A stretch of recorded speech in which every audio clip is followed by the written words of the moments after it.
چلا جائے. اور فرماتے ہیں کہ حضرت عثمان ابن عفان کا حیا کا یہ عالم ہے کہ اللہ کے رسول اپنے حجرہ مبارک میں آپ آرام فرما رہے ہیں اور آپ کا کہبر آپ کے پاؤں سے کھل جاتا ہے اور کنڈلی نظر آتی ہے. ابو بکر آتے ہیں آپ ایسے ہی لیتے رہتے ہیں. حضرت عمر آتے ہیں آپ ویسے ہی لیتے رہتے ہیں.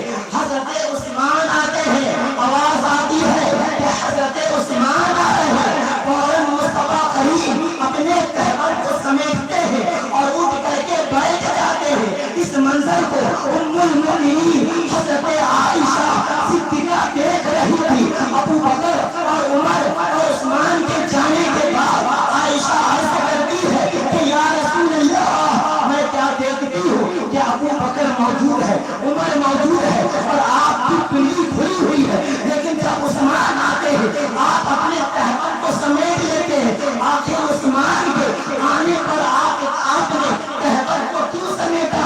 اور مصطفیٰ کریم ارشاد فرماتے ہیں اے عائشہ میں عثمان سے حیا کیوں نہ کروں کہ اللہ کے تمام فرشتے عثمان سے حیا کرتے ہیں. یہ عثمان کی حیا کی فضیلت ہے کہ اگر ساری دنیا کے مسلمانوں کی حیا کو ایک پلڑے پہ رکھ دیا جائے اور ایک تنہا مسلمان کی حیا کو دوسرے پلڑے پہ رکھ دیا جائے تو عثمان کا حیا پوری امت مسلمہ پہ بھاری. اور حضرت عثمان کی یہ فضیلت ہے کہ ساری زندگی آپ نے اپنی شرمگاہ کو نہیں دی. اللہ اکبر کبیرہ. دوسروں کی تو دور کی بات ہے, اپنی شرمگاہ آپ نے نہیں دیکھا. اور علماء کرام نے لکھا کہ حضرت عثمان ابن عفان نے داہنے ہاتھ سے اپنی شرمگاہ کو یہ عثمان ابن عفان کے حیا کا عالم ہے اور سخاوت کا کیا عالم ہے. اللہ کے رسول کو آپ دعوت دیتے ہیں کہ یا رسول اللہ آج ہمارے گھر میں آپ کی دعوت ہے اور تمام صحابہ کی دعوت ہے. حضرت عثمان نے دعوت کا انتظام کیا. انتظام کرنے کے بعد آپ خود چل کر کے رسول اللہ کو لانے کے لیے اپنے گھر میں تشریف لاتے. یہاں سے کیا درس ملا کہ اگر کوئی بندہ امام مسجد کو دعوت دے, علماء کو دعوت دے, کہہ دیے کہ ظہر بات میرے یہاں دعوت ہے. عثمان نے دعوت دینے کے بعد گھر میں انتظار نہیں کیا بلکہ رسول اللہ کے حجرے تک گئے اور جانے کے بعد وہاں سے لائے. یہاں سے یہ پتہ چلا اگر تم امام کو دعوت دو انتظار نہ کرو, اس کے حجرے تک جاؤ اور وہاں سے ساتھ لے کر کے اپنی گھر لے کے آؤ اور کھلانے کے بعد پھر حجرے تک چھوڑو.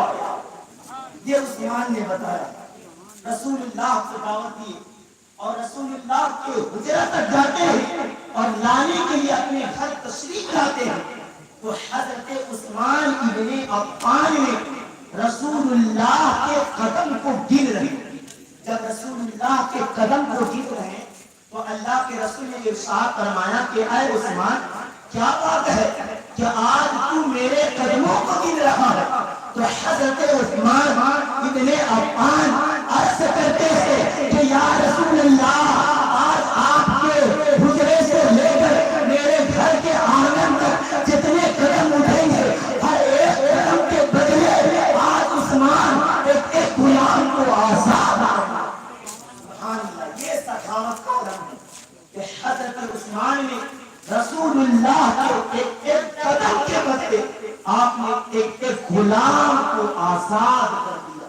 سبحان اللہ. حضرت عثمان کی بہت بڑی فضیلت ہے. اور حضرت عثمان ابن عفان دو مرتبہ ہجرت کرتے ہیں. پہلی ہجرت حبشہ کی ہجرت ہوتی ہے اور دوسری ہجرت مکہ سے مدینہ کی ہجرت ہوتی ہے.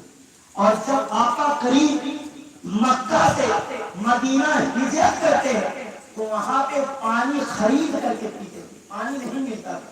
یہودی کا ایک کنواں تھا اور وہ پانی پی بھی نہیں بلکہ قیمت لے کر کے دیتا تھا.